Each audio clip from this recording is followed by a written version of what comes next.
Hey, so if Photopea is lagging, freezing, or getting delayed while you're editing, yeah, don't worry. This happens a lot, especially on slower devices. In this quick guide, I'll show you how to fix Photopea lag step by step. First thing, close unnecessary browser tabs and background apps. Photopea uses memory, and too many open tabs can slow everything down.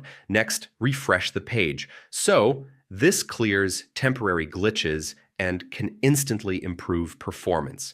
All right, check your image size. I mean, large images or high-resolution files are one of the biggest reasons for lag. Now, reduce the number of active layers.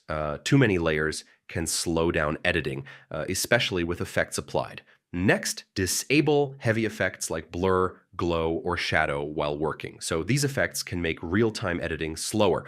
All right, make sure hardware acceleration is enabled in your browser settings. I mean, this helps improve graphics performance.